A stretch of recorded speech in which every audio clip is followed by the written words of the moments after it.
Hi guys, আশা করি তোমরা অনেক ভালো আছো আর আমিও খুব ভালো আছি। তো আজকে বিকালে একটা ভিডিও করলাম ছোটোখাটো। তো সবার প্রথমে আমি আজকে গাছে জল দিয়ে নেব। তো চলো গাছে জল দিতে দিতে তোমাদের সাথে ভিডিও শেয়ার করি। তো আজকে একটা জিনিস বানাবো, যার জন্য আমি আজকে ভিডিওটা স্টার্ট করলাম। আর কী বানাবো তোমাদের সাথে শেয়ার করব। যেহেতু প্রথমবার করব, তো আমার ভুল থাকলে ক্ষমা করে দিও।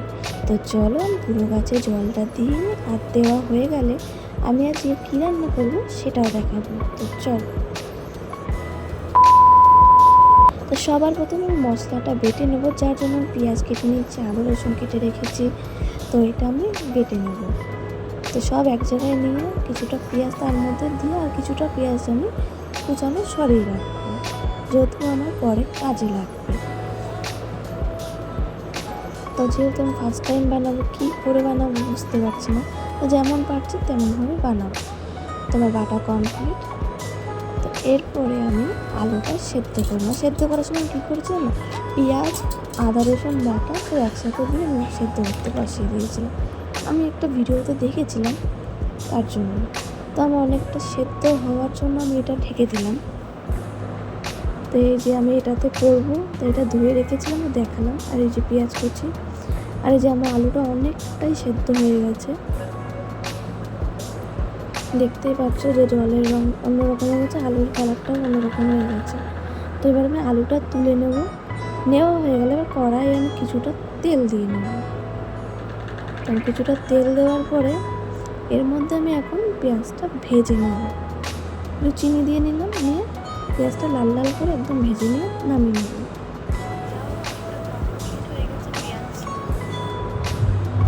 তো দেখতেই পাচ্ছ পেঁয়াজটা অনেকটা ভাজা হয়ে গেছে, আর পেঁয়াজটা আমি নামিয়ে নিলাম পেঁয়াজ ভাজা।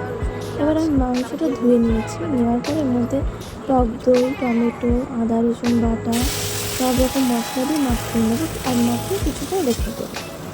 আর কিছুক্ষণ রাখার পরে এবার মাংসটা আমি কষাবো, তার জন্য আমি মাংসটা দিয়ে নিলাম এবং দেওয়ার পরে কিছুক্ষণ নাড়িয়ে চাড়িয়ে এর মধ্যে একটু জল দিয়ে, আমি কিন্তু জল দেবো না, এই দই আর দই দিলাম, মাংসতে যেটুকুনি জল দেবো ততটুকুই আমি কষাবো।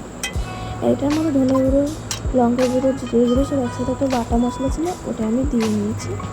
নেওয়ার পরে এর মধ্যে একটু বিরিয়ানি মশলা দিয়ে নেবো। তাহলে বুঝতেই পেরেছো নিশ্চয়ই আমি কী রান্না করছি। হ্যাঁ, এই যে আমি ভালো করে নাড়িয়ে চাড়িয়ে নেওয়ার পরে এটাকে আমি কিছুক্ষণ ঢেকে রাখবো। তো ঢেকে রাখার পরে দেখো কালারটা কত সুন্দর এসছে, আর পুরো মাখো মাখো একদম। তো এটা হয়ে যাওয়ার পরে আমি এটা এখনও হয়নি, মানে আরেকটু হলেই আমি নামিয়ে রাখবো।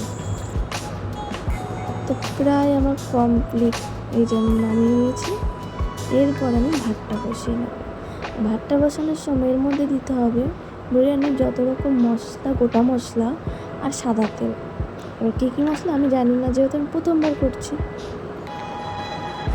তো এর মধ্যে আমি কিছুটা তেল দিয়ে নেব, দিয়ে এটাকে চাপা দিয়ে দেবো। এই যে কিছুটা তেল দিয়ে নিই।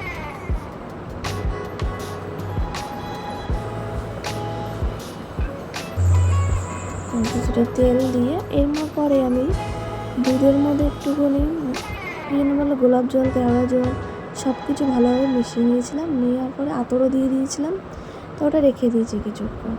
এর মধ্যে আমার ভাতটা অনেকটা হয়ে গেছে, আমি সেটাই দেখাচ্ছিলাম। চালটা আমার অনেকটাই ফুটে গেছে, এবার আমি ওটাকে নামিয়ে নেব।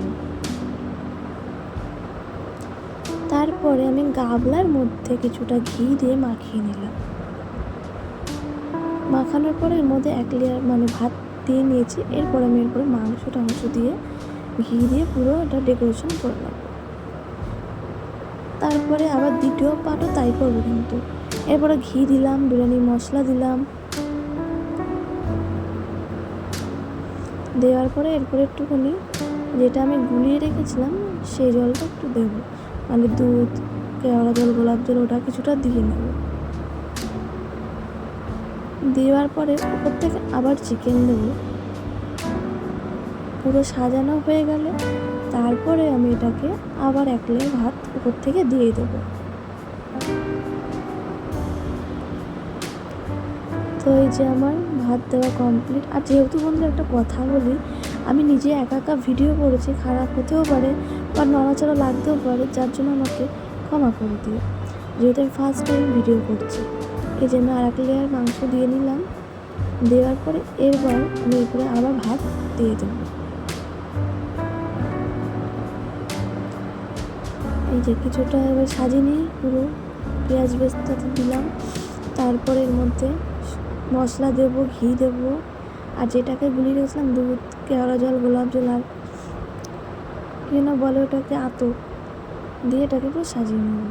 আর বন্ধুরা একটা জিনিস ভুলে গেছিলাম, এর মধ্যে আমি গোলাপ জল দিতে গোলাপ জল না মানে রং যেটাকে, ওটা আমি দিইনি।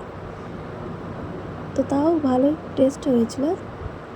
তো দেখতে থাকো, ভাপটা দেওয়ার পরে আমি তোমাদের সাথে শেয়ার করবো যে কেমন হয়েছে।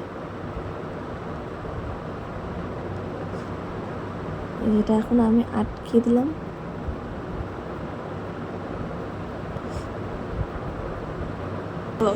কেমন হয়েছে বলো? ভাত থেকে ওঠানোর পর বেশ ভালোই হয়েছিল, মনে হয়েছে ভিডিও করতে হবে, তখন দেখছি আমার খাওয়াও শেষ। তো আমার ভিডিও এই অবধি ছিল, আশা করি ভালো লাগলে অবশ্যই সাবস্ক্রাইব এবং পাশে থাকবে। চলো টাটা।